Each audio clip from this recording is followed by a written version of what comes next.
नमस्कार, मैं हूं आपके साथ मयंक। देखिए, आज 18 मार्च है, यानी जंग का 19वां दिन। और 19 दिन के बाद हालात ये हैं कि जंग अब पहले के मुकाबले और तेज हो गई है।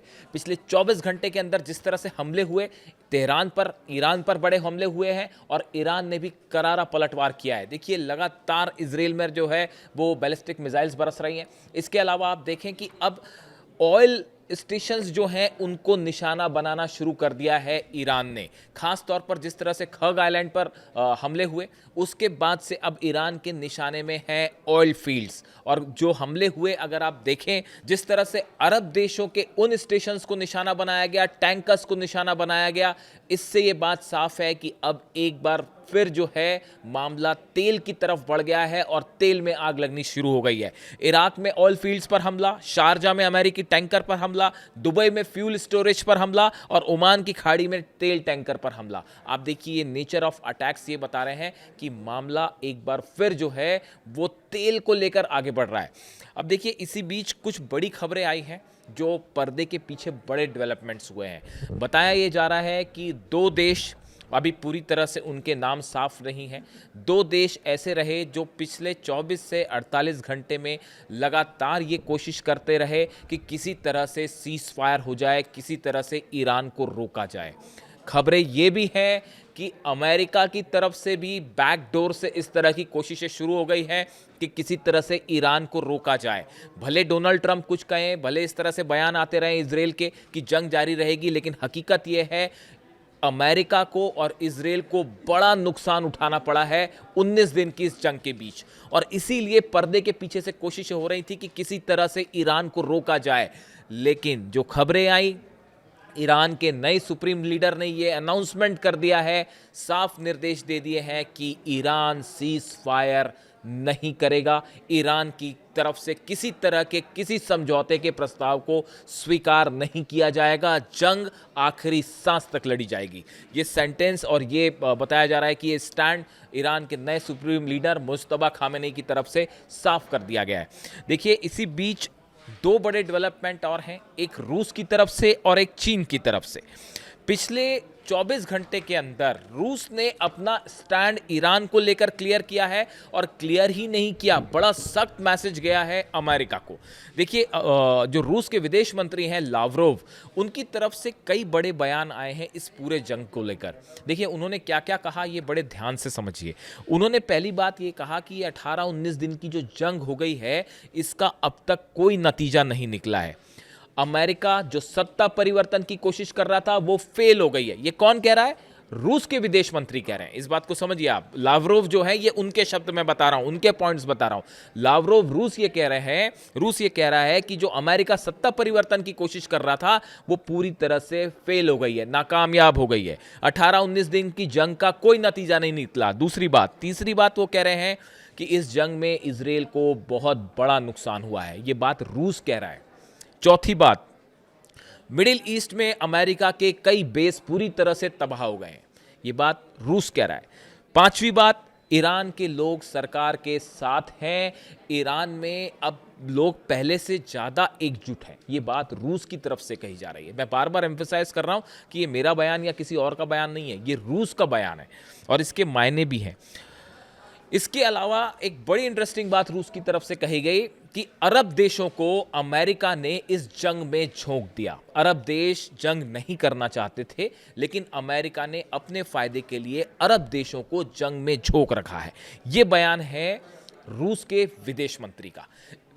यानी आप देखिए, एक प्रकार से दूसरे शब्दों में रूस ने अमेरिका को करारा जवाब, न सिर्फ करारा जवाब दिया, बल्कि अमेरिका की हैसियत समझा दी है। ट्रंप को यह बताया है कि इस युद्ध में आपको 18 से 19 दिन में इतने बड़े बड़े झटके लग चुके हैं कि ईरान आप पर भारी पड़ रहा है। देखिए, जब ये जंग शुरू हुई थी, उसी समय रूस का पहला बयान ये आया था कि हम किसी भी कीमत पे अमेरिका को उनके मंसूबों में सक्सेसफुल नहीं होने देंगे। और जिस तरह से ये जो हमले हो रहे हैं, जिस एक्यूरेसी के साथ ईरान हमले कर रहा है। आप देखिए इराक में जो होटल पे हमला होता है उसकी 17वीं और 18वीं मंजिल में जिस पर हमला हुआ वहाँ अमेरिकन डिप्लोमेट्स और अमेरिकी अधिकारी थे।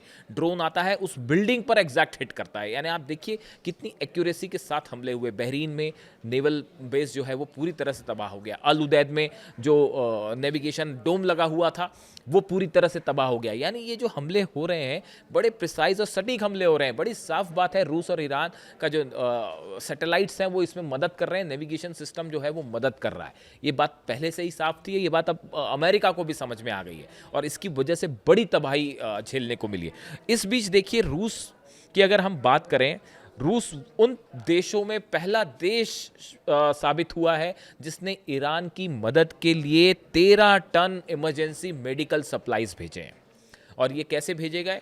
सबसे बड़ा जो जहाज़ है IL-76 रशिया का कार्गो प्लेन, उसके जरिए उसमें मेडिकल के जितने सर्जरी के सामान होते हैं, मेडिसिन्स होती हैं, इंजेक्शंस होते हैं, यानी कि इंजरीज़ के समय, वॉर के समय जिन दवाओं की ज़रूरत पड़ती है वो सब चीज़ें इस प्लेन में भरकर भेजी गई हैं ईरान की मदद के लिए।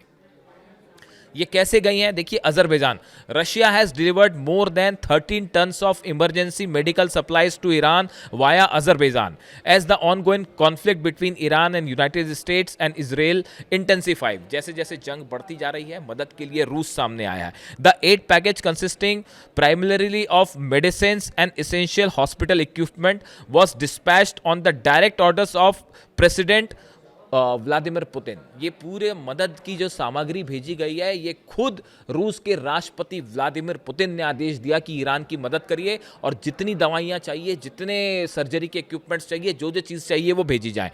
अब देखिए ये बताया जा रहा है कि ये अजरबैजान के थ्रू अजरबैजान गई हैं और वहाँ से फिर ये आगे बढ़ाई जाएंगी ईरान, और कुछ पहुँचना भी शुरू हो गई है। और जो रेड क्रिसेंट सोसाइटी है उसको दिया जाएगा ताकि वो ईरान में अलग अलग जगह सप्लाई कर सके। देखिए जो हमले हो रहे हैं उसमें जैसा कि ईरान ने बताया कि बड़े सारे हॉस्पिटल्स जो हैं उस पर हमले हुए हैं, बच्चों के स्कूलों पर हमले हुए हैं, जो हमले इजराइल की तरफ से हुए इसमें कई हॉस्पिटल्स तबाह हुए हैं, मेडिकल फैसिलिटीज़ की कमी देखी जा रही है तेहरान में। तो मदद के लिए रूस आगे आया। उसके बाद देखिए चाइना की तरफ से बड़ा बयान आया।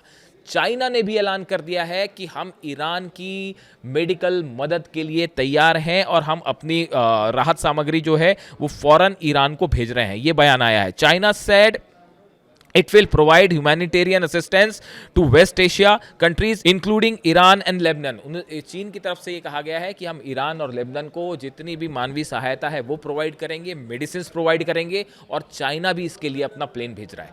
यानी रूस और चाइना इस मुश्किल घड़ी में ईरान के साथ खड़े हो गए, उन देशों में शामिल हो गए हैं जो मदद के लिए आगे आए हैं। तमाम प्रतिबंध लगे हुए हैं, जंग चल रही है, लेकिन इस सब को पीछे छोड़ते हुए रूस और चाइना ने जो है वो मदद का ऐलान कर दिया है ईरान के लिए। इसी के साथ एक बड़ी खबर ये भी आई है कि चीन की कई अरब देशों से बैकडोर से बात हो रही है और चीन ने उनसे अपील करी है कि ये हालात ऐसे हैं कि आपको ईरान की मदद करनी चाहिए। चीन के जो डिप्लोमैट्स हैं वो अरब देशों के जो प्रमुख हैं उनसे संपर्क में हैं और बार बार चीन की तरफ से ये कहा जा रहा है कि ये हालात ऐसे हैं, इसमें आपको ईरान के साथ खड़े रहना चाहिए, या कम से कम अगर आप ईरान के पक्ष में नहीं हैं तो कम से कम अमेरिका की भी मदद मत करिए। इस तरह की कोशिश लगातार चीन की तरफ से हो रही है। और तो और बताया ये जा रहा है कि किम जोंग उन की तरफ से, नॉर्थ कोरिया के लीडर की तरफ से भी इस तरह की बात कही गई है कि उन्होंने भी ये कहा है कि ईरान के साथ खड़े होना चाहिए सभी देशों को, खास तौर पर मुस्लिम देशों को। देखिए नॉर्थ कोरिया ने हाल ही में अपने न्यूक्लियर रॉकेट्स का टेस्ट किया। जैसे ईरान पर हमले हुए उसके बाद से नॉर्थ कोरिया जो है वो सुपर एक्टिव मोड में है और वो इस बात के लिए बिल्कुल तैयार है कि कभी भी ज़रूरत पड़ सकती है जंग की, और वो अमेरिका के खिलाफ जंग छेड़ने को भी तैयार है। वो तो ये भी कह चुके हैं किम जोंग उन कि मैं तो एक मिसाइल मारूं और पूरा इजराइल खत्म कर दूं, इस बात के भी लिए तैयार है। उन्होंने ये भी ऑफर दे दिया ईरान को कि अगर किसी तरह की मिसाइल चाहिए आप हमसे मांगिए, हम मदद के लिए तैयार हैं। ये तमाम बातें हो रही हैं। कहा तो ये भी जा रहा है कि जो माइंस बिछी हैं फारस की खाड़ी में उसमें भी बड़ी मदद की है नॉर्थ कोरिया ने। इस तरह के तमाम दावे युद्ध के बाद पता चलेंगे, कई चीज़ें कंफर्म नहीं भी हो पाती हैं, लेकिन नॉर्थ कोरिया की तरफ से भी अब इस तरह के बयान आए हैं, खासकर किम जोंग उन की तरफ से, और वो इस बात को कह रहे हैं कि ईरान के साथ खड़े होने का वक्त है। और उन्होंने कहा कि जिस तरह से अमेरिका एक के बाद एक देशों पर हमला कर रहा है, ये जो इंपीरियलिस्टिक पॉलिसी है इसका सख्त विरोध होना चाहिए। यानी आप देखिए रूस जो है वो ईरान के साथ मदद के लिए तैयार है, भेज दी है मदद, चीन मदद भेज रहा है और नॉर्थ कोरिया भी इसके लिए तैयार खड़ा हुआ है।